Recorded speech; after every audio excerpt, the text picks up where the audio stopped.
Time management के प्रति हमें जागरूक रहना चाहिए। परीक्षा और नो परीक्षा, आपने देखा होगा काम का ढेर क्यों हो जाता है।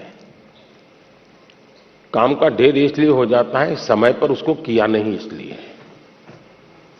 और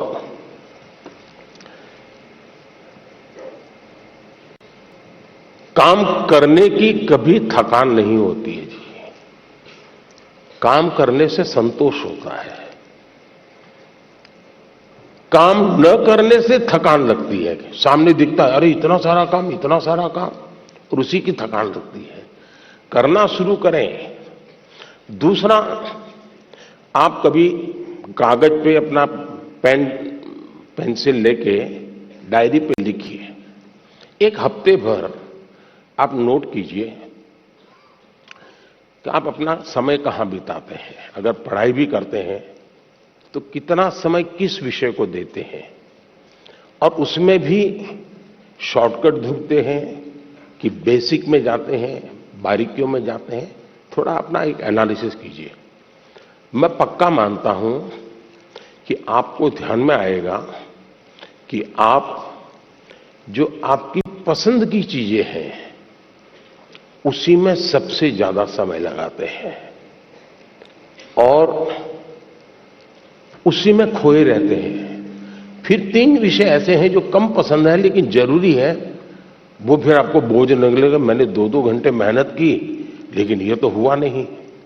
और इसलिए आप सिर्फ पढ़ना 2 घंटे ऐसा नहीं, लेकिन पढ़ने में भी जब फ्रेश माइंड है तब जो सबसे कम पसंद विषय है, आपको सबसे ज्यादा कठिन लगता है, तय कीजिए पहली 30 मिनट इसको, फिर एक पसंदगी वाला विषय है 20 मिनट उसको, फिर थोड़ा कम पसंद वाला 30 मिनट उसको।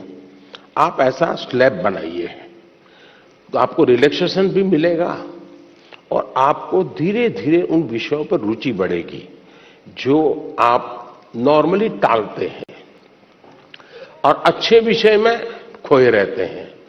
और समय भी तो बहुत जाता है। आपने देखा होगा, आप में से जो लोग पतंग चगाते होंगे, मुझे तो बचपन में बहुत शौक था। पतंग की जो माजा होता है, धागा होता है, वो कभी एक दूसरे में उलझ जाकर के एकदम से बड़ा गुच्छा बन जाता है। अब बुद्धिमान इंसान क्या करेगा? यूं यूं खींचेगा क्या? ताकत लगाएगा क्या? ऐसा नहीं करेगा। वो धीरे से एक एक तार को पकड़ने की कोशिश करेगा कि खुलने का रास्ता कहां है, और फिर धीरे धीरे धीरे खोलेगा तो इतना बड़ा गुच्छा भी आराम से खुल जाएगा और सारा माजा, सारा धागा एक जैसी जरूरत है वैसा उसके हाथ लग जाएगा। हमें भी उस पर जोर जबरदस्ती नहीं करनी है, आराम से सॉल्यूशन निकालना है। और अगर आराम से सॉल्यूशन निकालेंगे तो मुझे पक्का विश्वास है कि आप उसको बड़े ढंग से करेंगे। दूसरा, आपने कभी घर में अपनी मां के काम को ऑब्जर्व किया है क्या?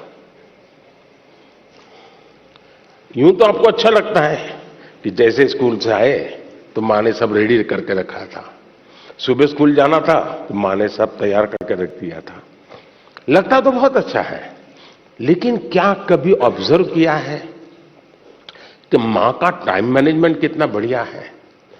उसको पता है सुबह ये है तो मुझे 6 बजे ये करना पड़ेगा, 6:30 बजे ये करना पड़ेगा, उसको 9 बजे जाना है तो ये करना पड़ेगा, वो 10 बजे घर आएगा तो ये करना पड़ेगा। यानी इतना परफेक्ट टाइम मैनेजमेंट मां का होता है। और जबकि काम सबसे ज्यादा मां करती रहती है, लेकिन किसी काम में उसको बोझ अनुभव नहीं होता है। थक गई, बहुत काम है, बहुत ज्यादा, ऐसा नहीं करती। क्यों? उसे मालूम है कि मुझे इतने घंटे में ये तो करना है। और जब एक्स्ट्रा टाइम मिलता है तब भी वो चुप नहीं बैठती, कुछ न कुछ अपना क्रिएटिव एक्टिविटी करती रहती है। सुई धागा लेके बैठ जाएगी, कुछ तो करती रहेगी। रिलैक्स करने के लिए भी उसने व्यवस्था रखती है। अगर मां की गतिविधि को ढंग से ऑब्जर्व करोगे तो भी आपको एज ए स्टूडेंट अपना टाइम मैनेजमेंट का महत्व क्या होता है। और टाइम मैनेजमेंट ने 2 घंटे, 4 घंटे, 3 घंटे ये नहीं, माइक्रो मैनेजमेंट चाहिए। किस विषय को कितना टाइम देना है, किस काम को कितना टाइम देना है, और इतना बंधन भी नहीं डालने हैं कि बस 6 दिन तक ये करूंगा ही नहीं क्योंकि मुझे पढ़ना है। फिर तो आप थक जाओगे। आप ढंग से उसको डिस्ट्रीब्यूट कीजिए समय को, जरूर आपको लाभ होगा। धन्यवाद।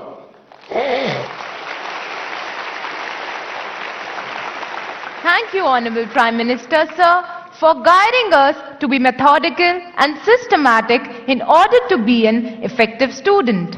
Honorable Prime Minister, sir, Rupesh Kashyap, hailing from Bastar district of Chhattisgarh, is known for his distinctive tribal art, the enchanting Chitrakoot waterfalls, and the finest quality of bamboo.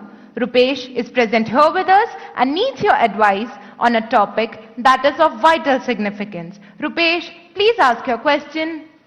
Good morning, Honorable Prime Minister Sir. My name is Rupesh Kashyap. I am a student of class 9 from Swami Atmanand Government English. Camera उस बच्ची पे लगाइए। हाँ। From Swami Atmanand Government English Medium School, Darwa, District Bastar, Chhattisgarh. Sir, my question is, how can I avoid unfair means in exams? Thank you, sir. Thank you, Rupesh. Honorable Prime Minister, sir, from the heritage city of Jagannath Puri, the spiritual capital of Odisha, famed for its magnificent cone-shaped layout, Rath Yatra, and serene beaches, Tanmay Biswal seeks your guidance on a similar issue. Tanmay, please ask your question. Honorable Prime Minister Sir, Namaskar. My name is Tanmay Biswal. I am a student of Jawahar Navodaya Vidyalaya, Konark, Puri, Odisha. My question to you, sir, is how to eliminate cheating or copying activities of the students during examination. Kindly guide me on this. Thank you, sir. तन्मय, माननीय प्रधानमंत्री जी, रुपेश और तन्मय परीक्षा में अनुचित साधनों के प्रयोग से कैसे बचा जाए, इस विषय पर आपका मार्गदर्शन चाहते हैं। श्रद्धेय प्रधानमंत्री जी। मुझे खुशी हुई कि हमारे विद्यार्थियों को भी ये लग रहा है कि परीक्षा में जो गलत प्रैक्टिसेस होती हैं, माल प्रैक्टिसेस होती हैं, उसका कोई रास्ता खोजना चाहिए। खास करके जो मेहनती विद्यार्थी होते हैं, उनको जरूर इसका बहुत ही चिंता रहती है कि मैं इतनी मेहनत करता हूं और ये चोरी कर करके, कॉपी कर करके, नकल करके अपना गाड़ी चला लेता है। पहले भी शायद चोरी तो करते होंगे लोग, नकल तो करते होंगे, लेकिन छुप छुप करके करते होंगे। अब तो बड़े गर्व से कहते हैं कि आज सुपरवाइजर को बुद्धू बना दिया।